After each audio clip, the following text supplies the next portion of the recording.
Seja muito bem-vindo ao canal Escrevendo Renovo. Meu nome é William Nobre e eu sou pastor na Debras Parque Ribeirão Preto e o meu pastor presidente é o pastor Davi Alves da Fé. Estamos mais uma vez aqui para estudar esta revista lindíssima, eu acho que vai estar aqui, da editora Betel, com o tema desse quarto trimestre, fechando o ano de 2021, Efésios. Tema Efésios, uma exposição sobre as riquezas da graça, misericórdia e glória de Deus. Antes de nós irmos para a lição, para essa pré-aula, eu queria te pedir, você que ainda não é inscrito no nosso canal, se inscreva aí.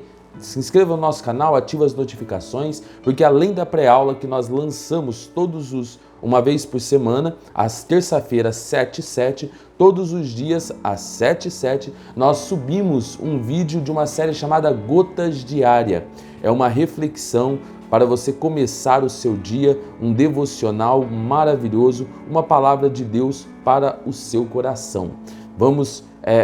Quero te pedir também, se você já é inscrito, deixa aí agora aquele like legal para que o YouTube leve esse vídeo para muito mais pessoas. Então vamos lá, ó. Primeiro, se você não é inscrito, se inscreve aí e ative as notificações para você receber o Gotas Diária, uma palavra de Deus para o seu coração. Segundo, já deixa o like, para você não esquecer, não deixa para depois não.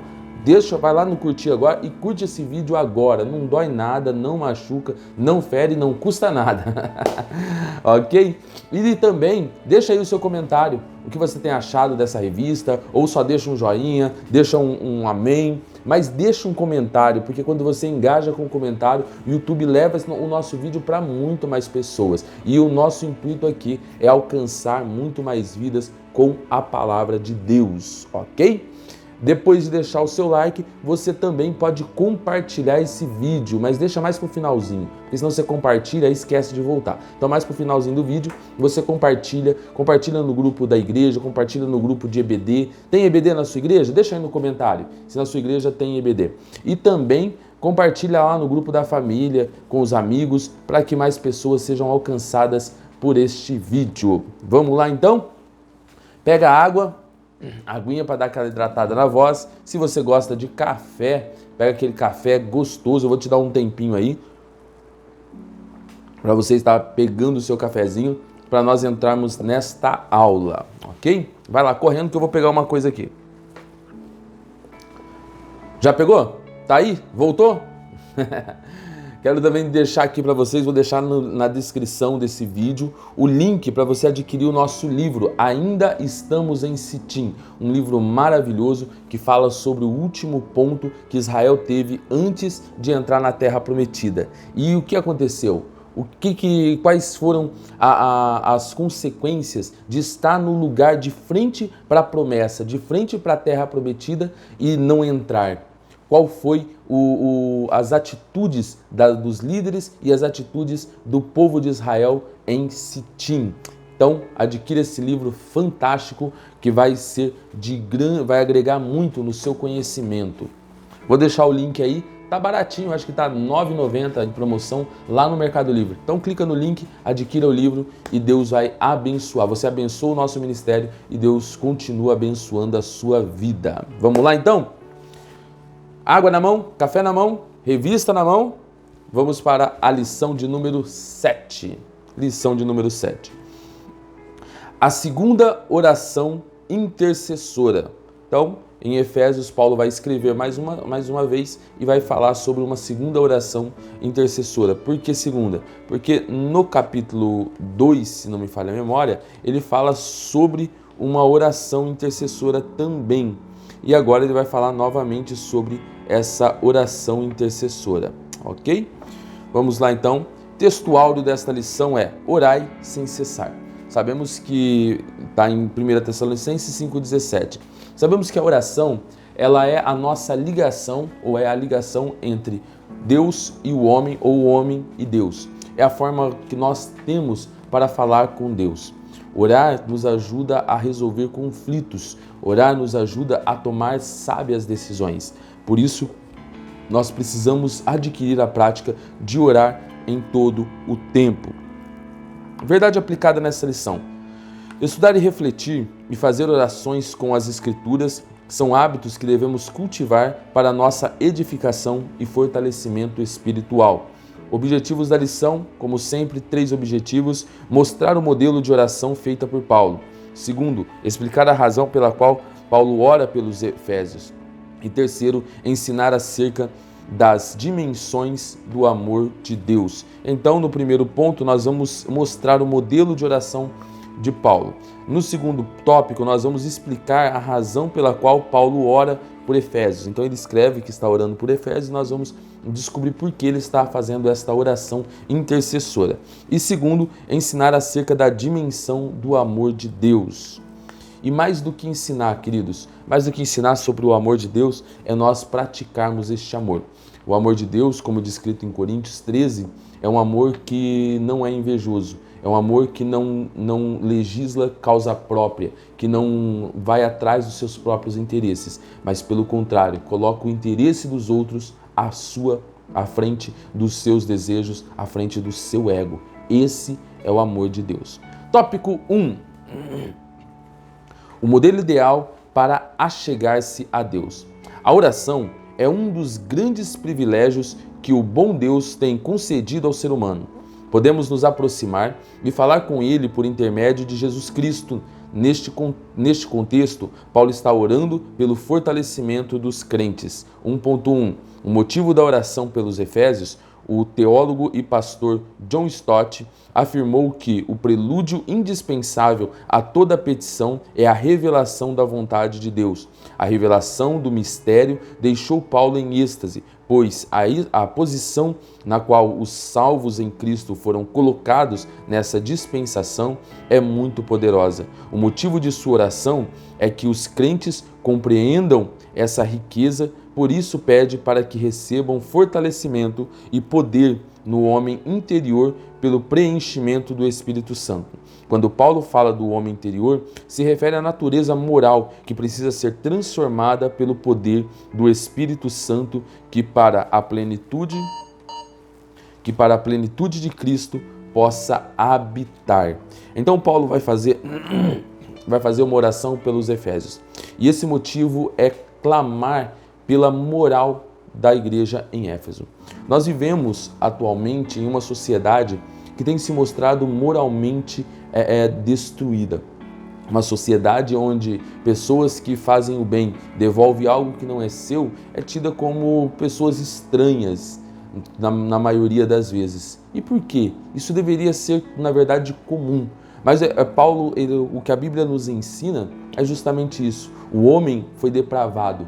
O homem caminha a passos largos para o inferno. E é preciso que nós oremos. Se você é pastor, se você é um líder de mocidade, de algum grupo da igreja, ou se você é professor da escola dominical, superintendente da escola dominical, você precisa, se você exerce qualquer tipo de liderança, você precisa, assim como Paulo, orar para que Deus capacite o homem interior de cada um dos seus liderados, para que eles possam encontrar em Deus a melhor resposta para as suas atitudes e tomar sábias atitudes, e não ver a honestidade como um bicho-papão, e não ver a honestidade como algo que está em extinção, mas entender que o que Deus espera, a honestidade é o mínimo que Deus espera de nós, é o mínimo que um bom cristão deve praticar sempre. Aquele jeitinho de fazer as coisas escondidas, aquele jeitinho de tentar burlar alguma regra, isso precisa cair por terra no nosso meio. Por isso Paulo faz essa oração pelos Efésios, para que o homem interior deles seja renovado, para que o homem interior deles seja mudado. Porque por mais que nós temos uma personalidade, Paulo vai falar mais na frente sobre domínio próprio. Nós precisamos dominar. Se você é sanguíneo, tem muitas pessoas que justificam os seus ataques de raiva e de fúria por causa do seu temperamento sanguíneo. Ei, o seu temperamento nada mais diz a respeito do seu instinto. O seu instinto, sempre como de um animal que é coagido, é atacar. Uma pessoa sanguínea, ela tem esse instinto de atacar quando ela se sente coagida. Mas Paulo fala sobre domínio próprio. Harvard vai falar sobre inteligência emocional. E Paulo, há mais de 1000 anos, já estava falando, mais de 2000 anos, já estava falando sobre inteligência emocional. Camarada, você não é um bicho, você não é um animal, você é capaz de dominar as suas emoções. E se você quiser viver bem com as pessoas que te rodeiam, se você quiser ser alguém próspero, você precisa renovar este homem interior e aprender a dominar as suas emoções, a ter domínio próprio. 1.2. A atitude da oração. A postura mais comum usada pelos judeus para chegarem-se a Deus em oração é de pé com as mãos estendidas e as palmas para cima. A Bíblia, porém, não sacraliza a postura física com que devemos orar. Temos exemplos de pessoas orando em pé, assentadas, ajoelhadas, andando e até mesmo deitadas. A postura tomada por Paulo vai além dos joelhos dobrados. A sua oração é tão intensa que se prostra diante de Deus numa súplica extrema e angustiosa. Outra coisa que devemos destacar é a forma como ele se dirige a Deus. Ele chama de Pai. Essa expressão descreve a mais estreita relação de amor, comunhão e preocupação. Então, a atitude da oração ou a postura que você vai orar, ela não importa. Eu cresci na igreja pentecostal, a qual faço parte até hoje. E muitos líderes, ouvi muitas pessoas falando que a oração só devia ser feita de joelho. Quando você vai buscar a Deus, você precisa estar ajoelhado. E olha só, muitas pessoas encontram barreiras. Às vezes moram em um lar onde nem todos são cristãos. Às vezes sentem necessidade de orar enquanto estão trabalhando e são impedidas de fazê-lo porque aprenderam que só deve orar ajoelhado. Isso é uma mentira, porque Deus, Ele te ouve de qualquer forma, aonde você estiver e como você estiver. Nós temos o exemplo do rei que, quando recebeu a sentença de morte, virou para o lado, deitado mesmo, não tinha condições de se ajoelhar e ali orou ao Senhor em espírito e em verdade. A maior característica da nossa oração deve ser a verdade. Uma oração baseada naquilo que realmente estamos sentindo. E não uma oração enfeitada com uma boa oratória, e não uma oração enfeitada com palavras bonitas, uma boa fonética, ou um conjunto de frases que tocam o coração de alguém. Não há nada que você possa fazer para surpreender Deus. A única coisa que você pode fazer para ter certeza que a sua oração está sendo ouvida e será atendida é fazer uma oração em verdade. Deus, está doendo. Deus, eu preciso de ajuda. Deus, eu necessito de Ti. Deus, eu sou grato a Ti. Então essas são formas de você orar em verdade diante do Senhor. Vamos para o 1.3, o alvo da oração. Existe uma unidade poderosa entre as três pessoas da Trindade no momento em que nos dirigimos ao Pai em oração. Quando oramos a Deus, devemos nos dirigir ao Pai em nome de Jesus Cristo. Nesse momento, Espírito Santo atua intercedendo por nós diante do Pai, mesmo quando não sabemos pedir como convém. Não existe nada escrito que assinale uma forma de orar. Não existe formas mecânicas para se achegar a Deus. Orar é falar com Deus, e quanto mais sincero for o diálogo, mais agradável seremos à vista de nosso Pai. Então, faz complemento àquilo que nós falamos anteriormente. A oração, quando os discípulos pedem para Jesus, ensina-nos a orar, Jesus dá um modelo. Mas aquele modelo não é um modelo que você vai seguir mecanicamente. Porque quando você entende o princípio básico da oração, que orar é conversar com Deus, você entende que uma conversa ela não pode ser uma conversa mecânica. Imagine você conversando com alguém. Oi, tudo bem? Como você está? Olha, que legal, você é muito bacana. Sabe, fica uma conversa chata. Não dá para conversar com uma pessoa assim. Não dá para conversar com uma pessoa que só todas as vezes que te vê, só vem para pedir. Ou todas as vezes que te vê, só vem para fala e vai embora. Sabe, a oração, ela precisa ser pautada entre eu falar, eu esperar Deus falar. Ou seja, eu falo aquilo que está no meu coração e depois eu tenho um momento, um período de silêncio onde eu ouço Deus me responder ou responder às minhas petições. Ok? Então, esse o que você mais precisa entender. Orar é conversar. E conversa é diálogo. Oração não é monólogo. Oração é diálogo, onde duas pessoas conversam. Se a sua oração só uma pessoa fala, levanta e vai embora, então alguma coisa está errada com ela. Vamos para o tópico 2, a oração por uma vida de plenitude. Eu vou ler e depois eu vou comentar, calma aí. A oração feita por Paulo é crescente e agora passa do fortalecimento à plenitude, referindo-se a tudo que é completo, total e absoluto. Você já orou pedindo a Deus que cumpra de forma total e absoluta as promessas dele para a sua vida? Você já orou por prosperidade? Você já orou por completude? Muitas pessoas acham que é errado, mas há uma necessidade sim de você orar a Deus pedindo para que Ele complete, para que Ele prospere a sua vida. Lógico que a oração não pode estar pautada só nisso, mas você precisa ser específico em suas orações. O que você quer de Deus? O que você está precisando e necessitando? Quais são os seus sonhos? Sabe, Deus se importa com os seus sonhos. Não aqueles sonhos que massageiam o seu ego. Não aquele sonho que muitas pessoas falam, quando Deus me der, eu vou esfregar na cara dela ou dele. Não, não. Esse tipo de coisa Deus nem olha, Deus nem entrega. Mas aquele que você tem um coração de que, Senhor, me abençoa. Faz essa oração de Jabes. Senhor, alargue as minhas fronteiras, estenda os meus caminhos, abençoa-me muitíssimo. Sabe, ele pede ele quantifica a bênção dele. Jabes quantifica a bênção dele. Senhor, abençoe-me muitíssimo. Quanto você está pedindo a Deus? Ah, Deus, dá um carrinho. Ah, pode ser um carrinho aí, não precisa ser novo não, um carrinho meia boca mais ou menos. Aí compra um carro cheio de problemas, cheio de dívida, e depois vai questionar Deus. Foi você que pediu. Então seja específico na sua oração. Ore pela plenitude das bênçãos de Deus em sua vida e Ele vai te dar. Tenha certeza que Ele vai te dar.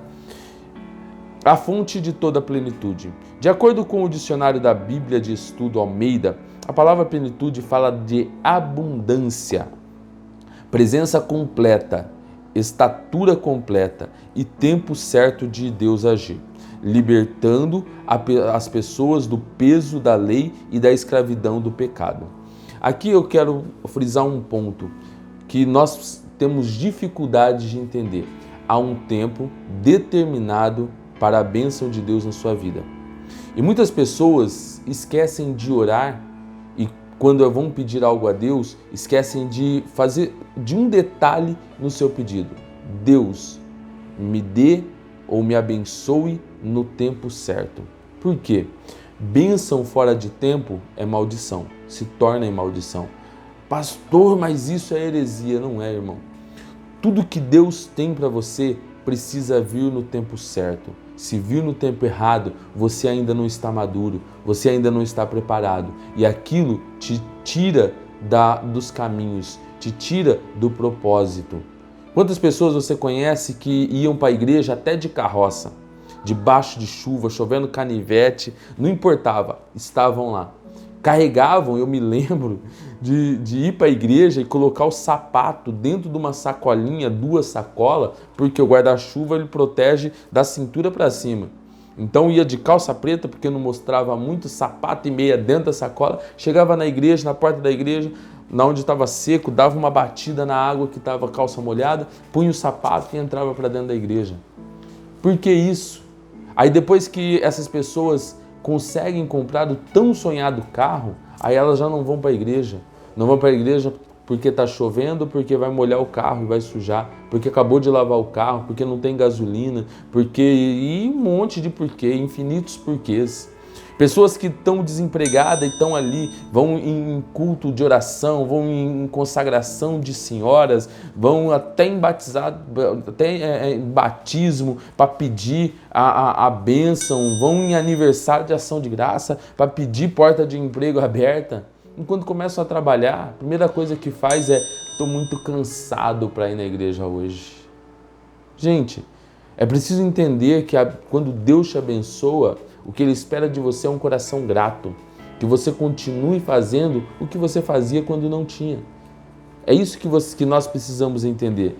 A plenitude desta graça, a graça completa, ela vem em estatura completa, ela vem em quantidade completa e ela vem no tempo completo, ou seja, no tempo determinado. Então, quando você orar pedindo algo a Deus, e eu sempre oro assim: Senhor, entregue para a sua igreja, principalmente quando eu finalizo o culto de domingo, eu finalizo orando: Senhor, entrega para a igreja, para os seus filhos, aquilo que eles precisam no decorrer da semana, segundo o seu tempo determinado para cada um deles. Sabe por quê? Porque você não se frustra.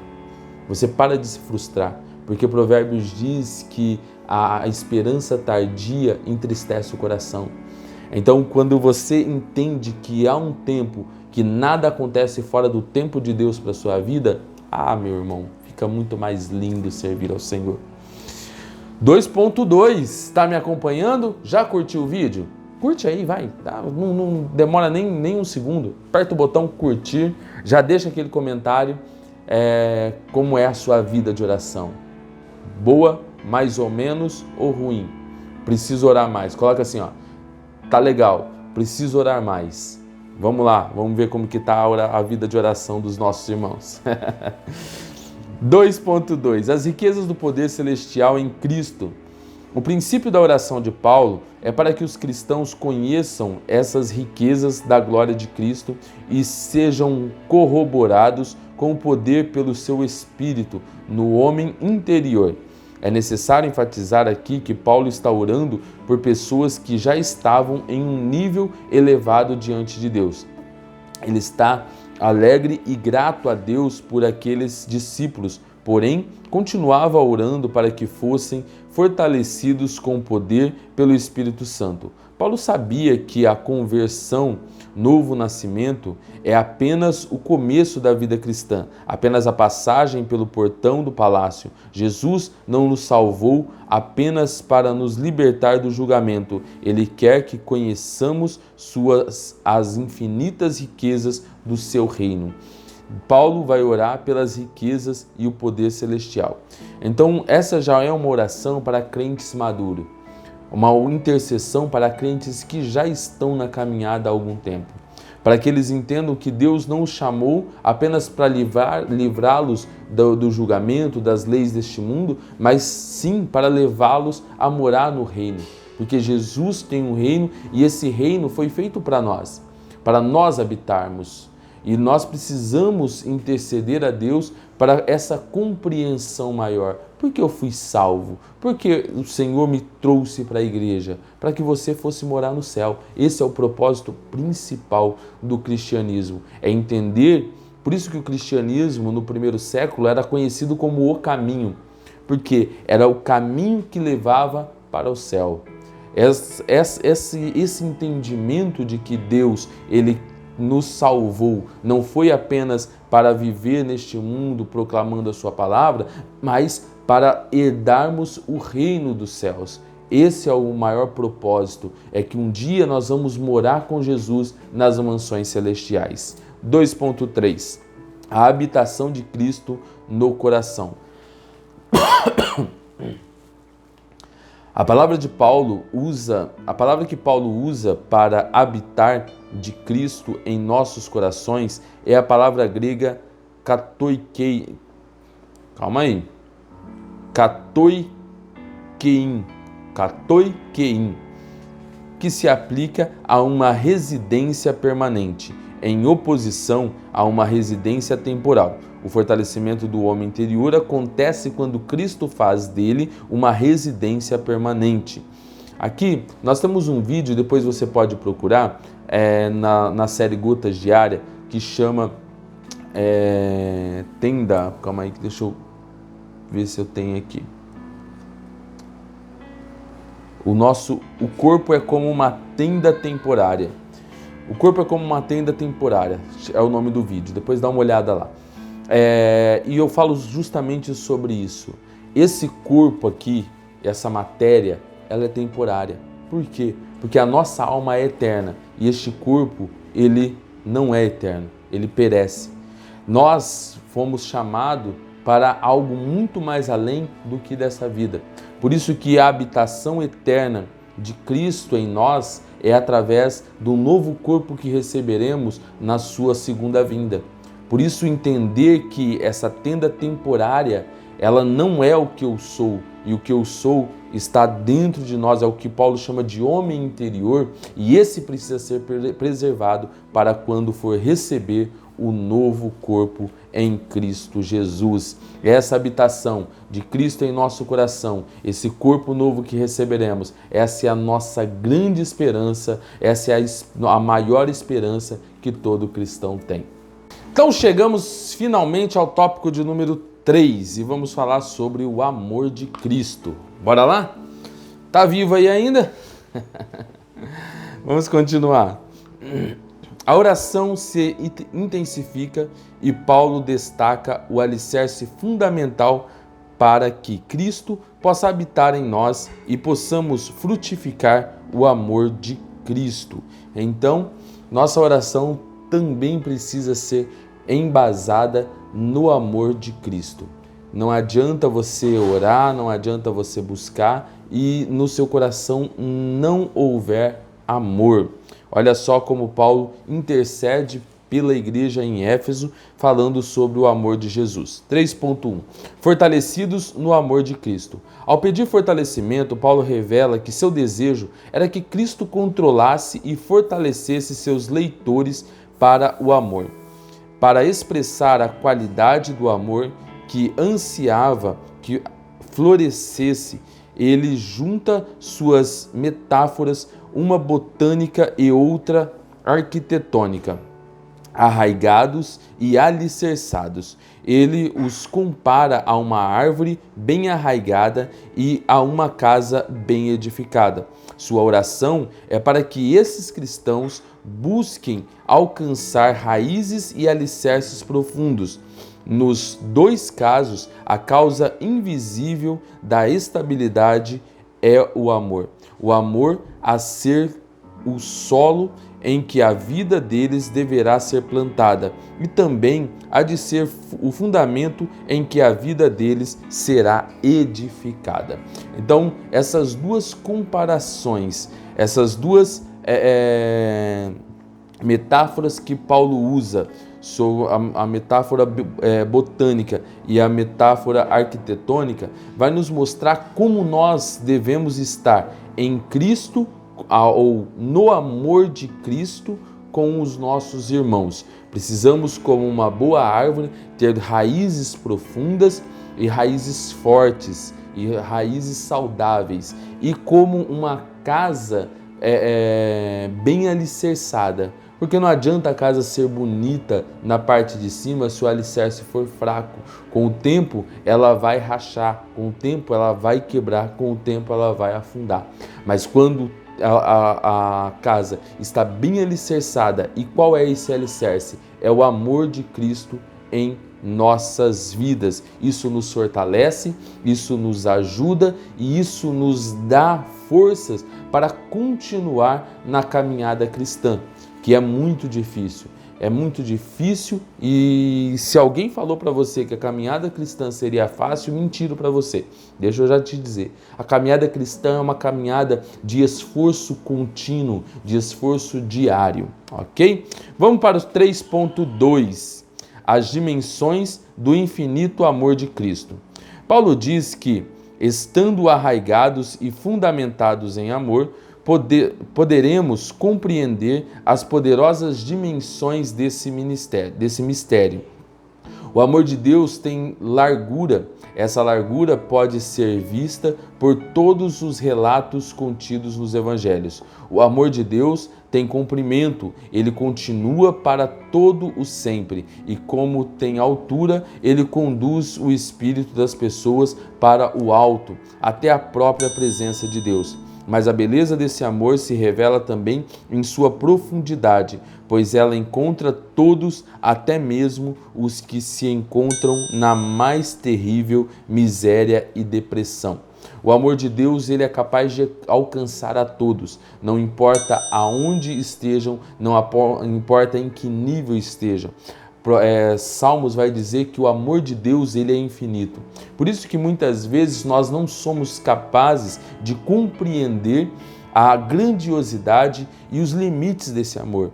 Porque nós somos finitos e um ser finito, um ser que pensa finitamente, jamais conseguirá compreender algo que é infinito.